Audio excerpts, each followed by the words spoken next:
What's the situation in Haiti now? That's a little bit different situation than, say, Nicaragua was. Well, Haiti is another example of 1990s operations. Aristide, you know, elected with 2/3 of the vote in 1990, takes office in early 1991. He's thrown out in September. And there's strong evidence that the CIA was pushing this.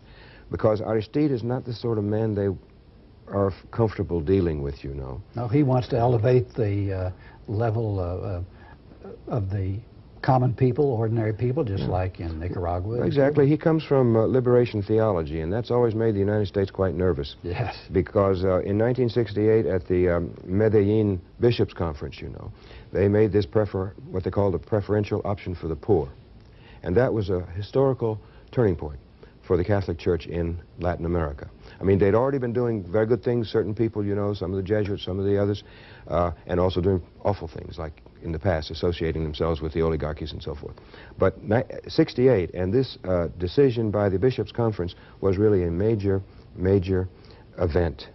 And the liberation theology moved forward very fast after that through the Christian-based communities, you know, that they established all over Latin America. And these people were dedicated to achieving social justice, one way or another. And Aristide comes from that tradition. So anything like that makes people nervous because it means instability. And I remember so well, all those years I was down there working with the CIA in Latin America, if there was one thing we wanted and was our goal was stability. And just as important, I guess you could say the second one is control.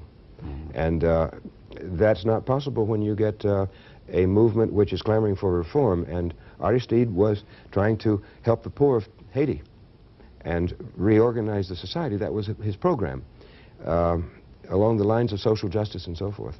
And so when that happens, it makes the United States very nervous, and they couldn't have him. And so they had to ask the generals to take over.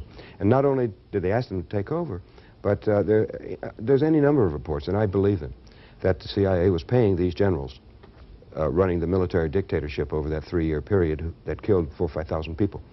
And I don't know if you've been following Alan Nairn's reporting in The Nation on Haiti, but he's doing wonderful, just wonderful work.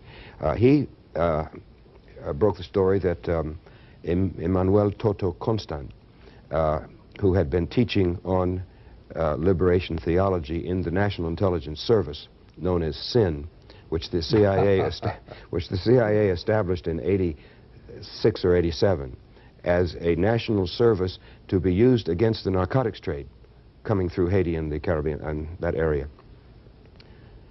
which in fact turned into a narcotics dealing organization, as they always do, or often do. But anyway, they'd set up SIN, and Toto was teaching on liberation theology in sin. How bad it was, naturally. It was sinful. And so he then is asked by the CIA and the DIA, who are working together there. That's the Defense Intelligence. Yes, that's right. After the coup, to form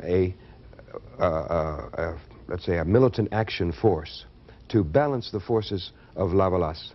That's the Aristide political movement. And so they form the Front for Progress of Haiti or something like that. It's known as FRAP. You know, F-R-A-P-H, yeah, FRAP, yeah. And so anyway, he organizes this thing, and the CIA pays him to do it.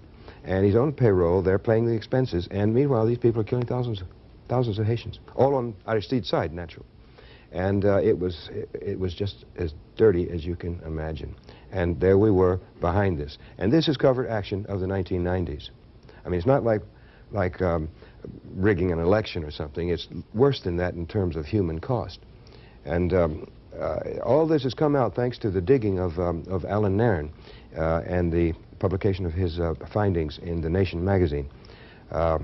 So Haiti is one of those countries which the United States, you know, it's like the rotten apple theory, you know. Noam Chomsky talks about this all the time, you know. If you get one rotten apple in the barrel, you know, it's going to spread to all the others.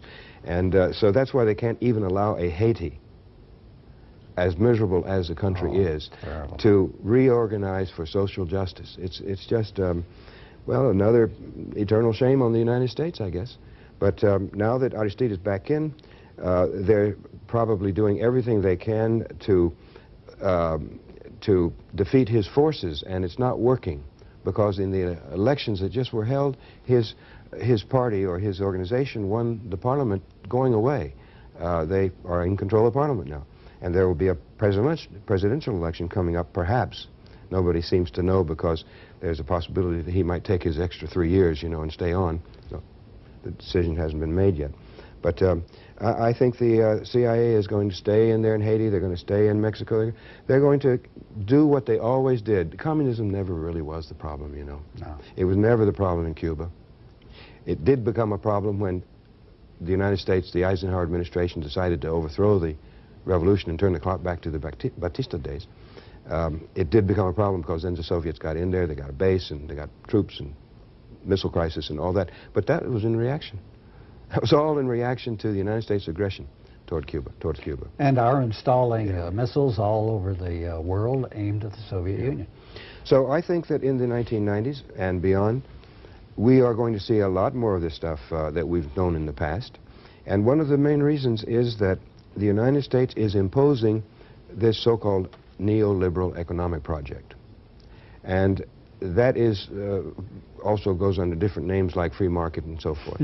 But it results without fail, and it's imposed by the IMF, you know, and by the United States bilaterally, and World Bank and all of these organizations, WTO, World Trade Organization now. And it is imposed, and it means in every single case the marginalization of a great mass of the society in a foreign country. These are, could be 10, 20, 40% of the population who are redundant. They're not needed, they're superfluous, because the industry that develops and all the economic development leaves these people aside, just like that is happening now in the United States, and is one of the reasons why the extreme right movement in the United States is growing so fast. But that means that there's going to be resistance. And there will be people out there organizing, like the Zapatistas, for example, and others in Mexico, organizing to resist. And that means that there's a role for the CIA, just like there was when guerrillas were operating in Bolivia or wherever. There's a role for the CIA to collect intelligence on them, to penetrate them, divide, weaken, and destroy these forces. And so we're going to see this, I think, just like in the past. The communist menace was a bogey anyway in Latin America and lots of other places. And just look at what has happened with the communist countries. Take China, big trading partner now. Vietnam, they're getting in there to try to tap that 78 million person market. And they'll be doing it eventually with Cuba. But Cuba is special. They don't want to lose the idea of control in Cuba. And you have these Cuban exiles here, the Jorge Masas of the day, who want to go in there and run the country. Take the Burger King and the McDonald's franchises.